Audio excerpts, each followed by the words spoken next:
la capricieuse. Je ne suis pas très vieux. Pourtant j'ai souvenance du jour où notre fleuve, après un siècle entier, pour la première fois vit d'un vaisseau de France, miré dans ses flots clairs son étendard altier.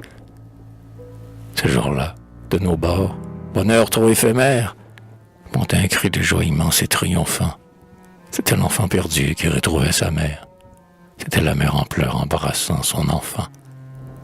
La France nous avait laissé grandir loin d'elle, nous léguant son nom seul avec son souvenir. Et le pauvre orphelin, à tous les deux fidèles, n'avait su, dans son cœur, qu'absoudre et que bénir. Il avait tout gardé, ses antiques franchises, et son culte et sa langue, et, peuple adolescent, montrait avec orgueil ses libertés conquises, à côté de ses droits scellés avec son sang. Ce beau jour fut pour nous presque la délivrance. L'embrassement fut long, on pleurait à genoux. Car si nous étions fiers de notre belle France, notre France, celle-ci, pouvait l'être de nous. Sainte émotion, quand villes et banlieues illuminaient leur tour, pavoisaient leurs maisons. Au loin, sur un rayon de plus de 30 lieues, on voyait accourir de tous les horizons des vieillards, des enfants et des femmes timides qui, sac au dos, à pied sur les chemins rugueux, venaient, en essuyant leurs paupières humides, revoir flotter au vent le drapeau des aïeux. Nos poètes chantaient la France revenue.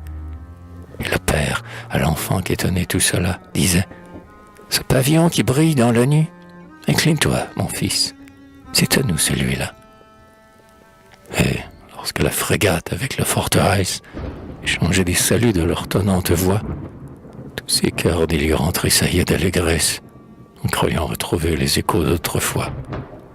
Ah, c'est que ce vaisseau, c'était la France même, vague immense, un instant repliant son essor, qui revenait à nous, disant « J'aime qui m'aime.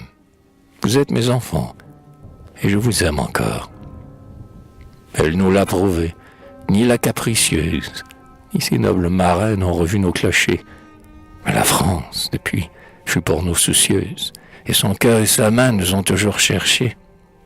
Et nous, quand elle allait au fronton de l'histoire, inscrire avec son sang quelque éclatant succès, nous sonnions triomphant nos clairons de victoire, car c'étaient nos soldats que les soldats français. Et puis, quand le malheur vint fondre sur ses armes, quand le noble vaisseau sombra sur un écueil, la France, plus que nous, n'a pas versé de larmes.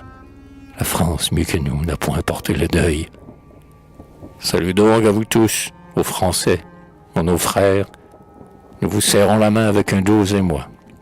Nos rives ne sont plus à la France étrangère, et qui vient de chez elle, et parmi nous, chez soi.